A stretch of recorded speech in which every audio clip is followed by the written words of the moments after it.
अवधूत चिंतन श्री गुरुदेव दत्त। हाय, कसे आहात? मजेत ना? चला तर आज ना मी तुम्हाला हॉटेल टाईप मंचाव सूप बनवून दाखवणार आहे। त्यासाठी काय काय साहित्य लागणार आहे ते आपण आधी बघूया। चला, तर मला हे लागणार आहे क्रश करून ठेवलेलं आलं, हिरवी मिरची, क्रश केलेलं लसूण, कांदा, कोथिंबीर आणि ही जरा माझी आयडिया आहे, ट्रिक आहे, तर मी त्याच्यात कढीपत्ता घालणार आहे आणि पाती कांदा, टोमॅटो, शिमला मिरची, बीट ही सुद्धा एक माझी ट्रिक आहे। कारण ह्या हॉटेलामध्ये बीट घालत नाही, पण पौष्टिकता येण्यासाठी मी त्याच्यात बीटचा वापर करणार आहे। आणि क्रश केलेलं हा बारीक कापून ठेवलेला कोबी, फरसबी, गाजर आणि soya sauce, green chilli sauce, cornflour, मीठ, तेल आणि शेजवान सॉस, शेजवान चटणी म्हणतात त्याला। तर हे मला सगळं लागणार।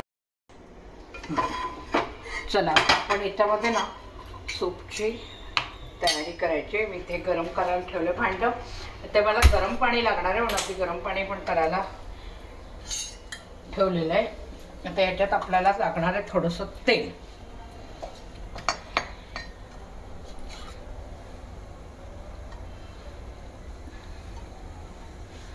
आता तेल गरम झालं, त्यामध्ये लसूण, आलं, कांदा आणि मिरची वगैरे होती ना, ही सगळी टाकलेली। आता ही छान आपल्याला परतवून घ्यायचं आहे। आणि लक्षात घ्या, हे जे सूप बनवतो आपण, चायनीज कुठलाही आयटम करतो तर त्याला ना आपल्याला लसूण भरपूर लागतो, आलं भरपूर लागतं, त्याशिवाय त्याला ती चायनीज ह्याची टेस्ट येत नाही। मंचाव सूपला पण भरपूर आलं आणि लसूण लागतं, तेव्हा मंचाव सूपची जी स्पेशली जी चव असते ती छान येते।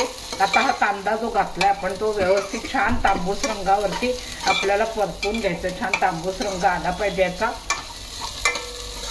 म्हणजे तो खरपूसपणा आला की ते छान चव येईल त्याला। आता बघा, हा आपला कांदा छान आता तांबूस रंगावरती परतला गेलेला आहे छान व्यवस्थित। आता ह्याच्यामध्ये ना मी जे म्हटलं होतं ना मी कढीपत्ता घालते, तर थोडा कढीपत्ता आधी आत्ता घालून घ्यायचा आपल्याला परतताना। त्याचं म्हणजे एक सुंदर म्हणजे असा वास त्याला, छान कढीपत्त्याचा स्वाद येतो त्याला। आणि कोथिंबीर पण थोडी घालून घ्यायची, ती जरा थोडी परतायची आहे, म्हणजे छान चव येईल त्याला। आणि आता या सगळ्या ज्या भाज्या आपण या केल्या त्या एक एक करून आपण त्याच्यात घालायच्या। तर भोपळी मिरची,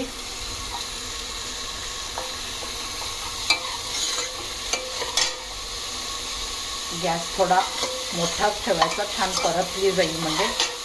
टोमॅटो,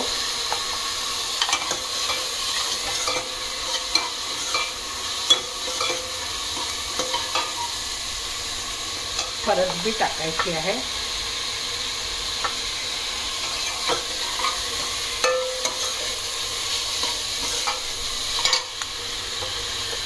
गाजर, पाती कांदा आणि हा कोबी आणि हे ठेवलेलं आपलं बीट, हे सगळं आता याच्यात घालून मस्तपैकी छान असं परतून घ्यायचंय त्याला।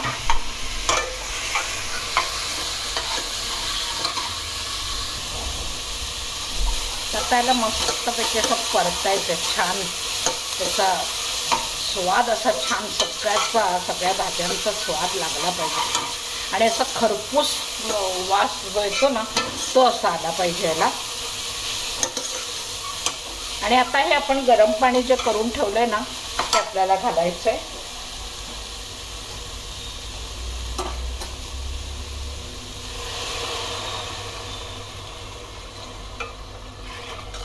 आता याच्यात आपल्याला लागलं पाणी लागणारच आहे, परत आपल्याला थोडंसं पाणी आपल्याला हे करून घ्यायचं, याच्यामध्ये गरम करूनच घालायचं आहे पाणी। आणि ह्या ज्या सगळ्या भाज्या आपण टाकल्या आहेत त्या पाण्यामध्ये छान उकळू द्यायच्या आहेत व्यवस्थित। अगदी एक 10 मिनिटं आपल्याला छान उकळी आणायची याला। तर मला आता पाणी लागेल अजून, तर मी पुन्हा पाणी गरम करायला ठेवते आता। आता ह्याच्यामध्ये मी जो कढीपत्ता जो थोडा बाकी ठेवला होता ना मगाशी तेलात घातला, आता मी हा असा वरनं अजून घालते.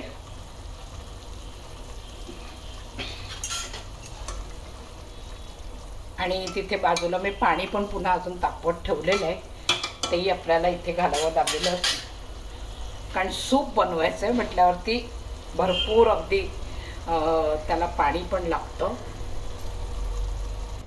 तर आता आपल्या ह्या भाज्या इथे शिजत आहेत ह्याच्यामध्ये. त्याच्या पूर्वीची तयारी आधी पुढची करून घेऊया. ह्याला मला आता कॉर्नफ्लॉवर लागणार आहे, तर साधारण 2 ते 3 चमचे कॉर्नफ्लॉवर लागेल. पुन्हा लागला तर घालता येईल आपल्याला, पण अगदी खूप पण घालायचा नाही, नाही तर अगदीच दाट होऊन जाईल. आणि ह्याच्यामध्ये पाणी घालून ह्याची कॉर्नफ्लॉवरची पेस्ट आपल्याला तयार करून घ्यायची.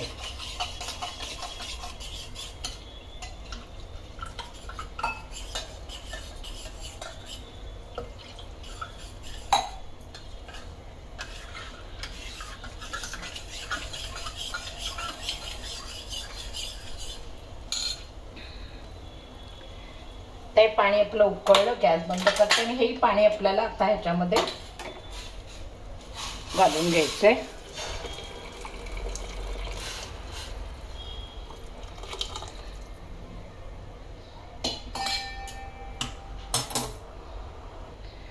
आता आपल्याला ह्याच्यामध्ये मीठ घालायचं राहिलेलं आहे, तर मीठ घालून घ्यायचंय आपल्याला आता, कारण याला छान उकळी पण आलेली होती. गरम पाणी पुन्हा मी घातलेलं आहे. आता आपल्याला मीठ घालायला हरकत नाही. आणि मीठ सुद्धा आधी बघायचं, थोडंसं आधी घालायचं, मग लागलं तर पुन्हा घालता येईल. अगदीच खारट व्हायला नको, कारण कसं आहे ना, ते खारट जर झालं तर मग ते जिन्नस पुन्हा आपल्याला हे करता येत नाही. म्हणजे ते पदार्थ तो अगदी पूर्णच हे होऊन जातो, खराबच होतो, म्हणजे टेस्ट, चवच खराब होऊन जाते त्याची. म्हणून आधी बेताबेतानेच मीठ घालायचं. पुन्हा लागलं तर आपल्याला घालता येतं. तर मला बघितलं मी, मीठ अजून लागणार आहे आपल्याला, साधारण 1 चमचाभर लागेल अजून.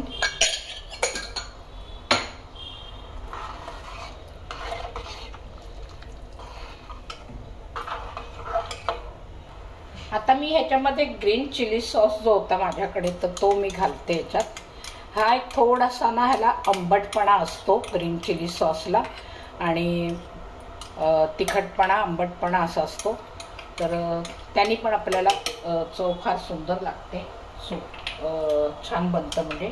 आणि आपली ही शेजवान चटणी ही सुद्धा आपल्याला आता ह्याच्यामध्ये घालून घ्यायची आहे. आणि त्याला छान उकळीपर्यंत एक 2-3 मिनटं अजून आपल्याला उकळी काढून घ्यायची आहे. आता छान उकळायला लागले. आता मी मगाशी हे जे सोया सॉस जे दाखवलं होतं, हे सोया सॉसही आपल्याला थोडं थोडं करून घालायचं याच्यामध्ये.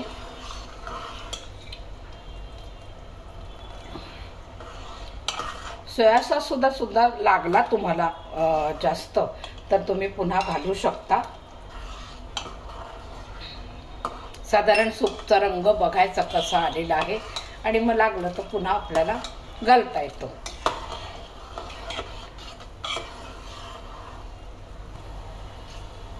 आता मी ह्याच्यामध्ये सोया सॉस अजून घालते, कारण आपल्याला कॉर्नफ्लॉवर घालायचं आहे. कॉर्नफ्लॉवर घातल्यावर ते थोडा रंग पुन्हा आपला बदलेल. तसा आपल्याला कसं सूपचा डार्क पाहिजे असतो रंग, तसा आला पाहिजे, तर सॉस अजूनही घालायला हरकत नाही. हा बघा, आता हा छान त्याला सुपाचा जो रंग असतो तो छान आलेला आहे. आणि आता ह्याच्यामध्ये आपण हे राहिलेलं कॉर्नफ्लॉवरची पेस्ट जी करून ठेवली होती आपण, ती आता थोडी हळूहळू घालायची, आणि इकडून एका हाताने आपण ढवळत जायचं आहे.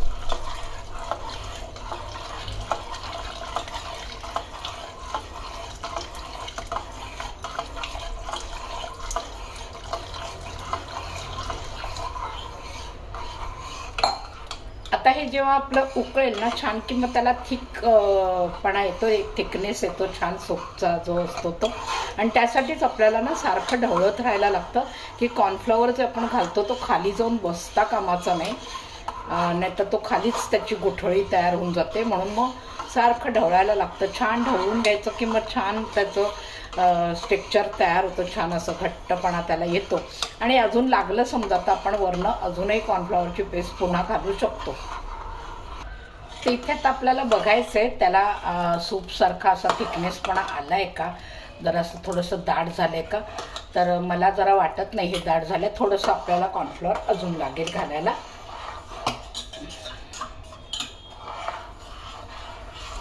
तर कॉर्नफ्लॉवर घालताना मात्र लक्षात ठेवायचं की सारखं ढवळत जायचं, थोडं थोडं घालायचं आणि ढवळायचं, कंटिन्यू ढवळत राहायचं आहे, खाली बसता कामाचं नाही ते.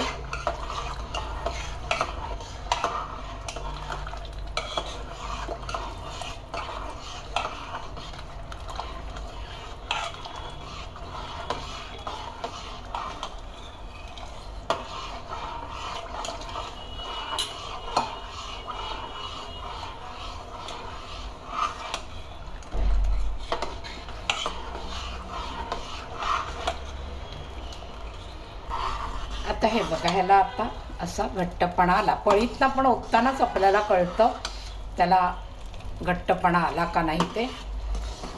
तर छान आहे, झालं आपलं सूप रेडी. आता ह्याच्यामध्ये ही जी कोथिंबीर होती ती सगळी आपल्याला घालून घ्यायची आहे.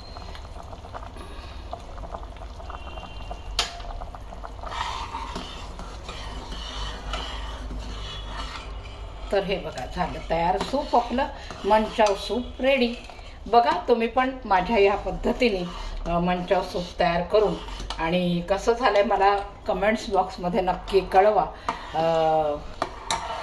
तुम्हाला आवडलं का नाही ही टेस्ट, जे मी सगळे हे प्रकार टाकले त्याच्यामध्ये, हे वापरून तुम्ही पण कसं केलं ते मला नक्की सांगा. आणि लाईक करा, शेअर करा, सबस्क्राईब करा.